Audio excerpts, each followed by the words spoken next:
C'est le rack. Nous continuons aujourd'hui notre histoire du mot génie et de ses significations, plus particulièrement celle qui concerne le domaine artistique. Après l'Antiquité, nous allons maintenant faire un bond dans le temps et atteindre le Moyen Âge.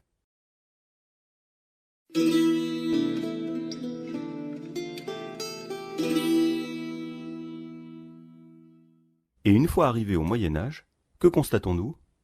Eh bien que nous n'y trouvons pas de génie pour ce qui concerne les arts. Comment? Une époque si riche en œuvres de toutes sortes n'aurait pas de génie à faire valoir?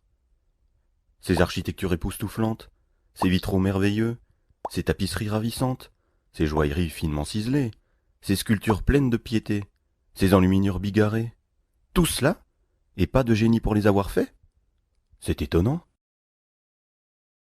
C'est que le mot artiste lui-même, tel que nous l'entendons, n'existait alors pas non plus.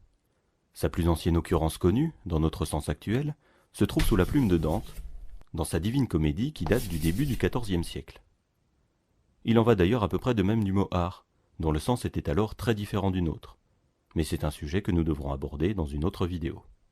Enfin, signalons que les artistes ayant œuvré à l'époque médiévale n'étaient que très rarement nommés, qu'ils ne signaient pas leur production, et qu'ils n'étaient que les exécutants de la volonté de leur commanditaire.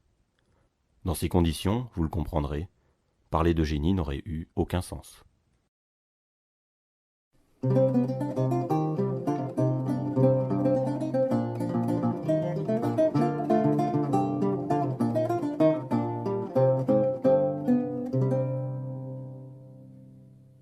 Avec la Renaissance, la situation des artistes change progressivement, et leur statut est de plus en plus reconnu, au point que certains, par leur habileté exceptionnelle, se voient attribuer le qualificatif de génie. Jusqu'au XVIIe siècle, celui-ci est largement pensé comme une inspiration venue de Dieu.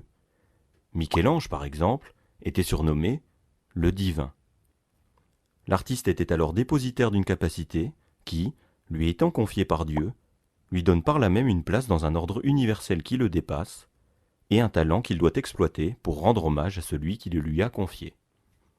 Conséquence logique, l'artiste, même génial, n'est pas doté d'un pouvoir créateur. Le seul créateur, c'est Dieu.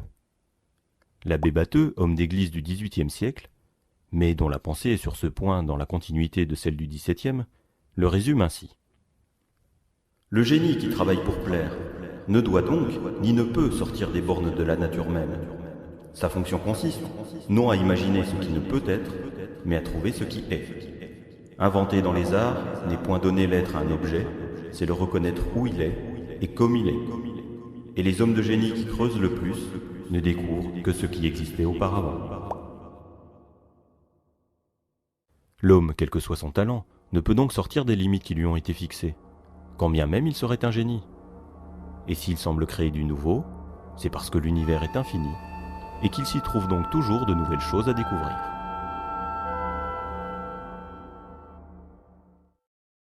C'est toute cette conception qui va changer au XVIIIe siècle.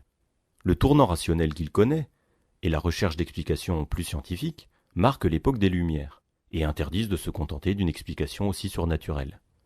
Mais ça, nous le verrons la prochaine fois.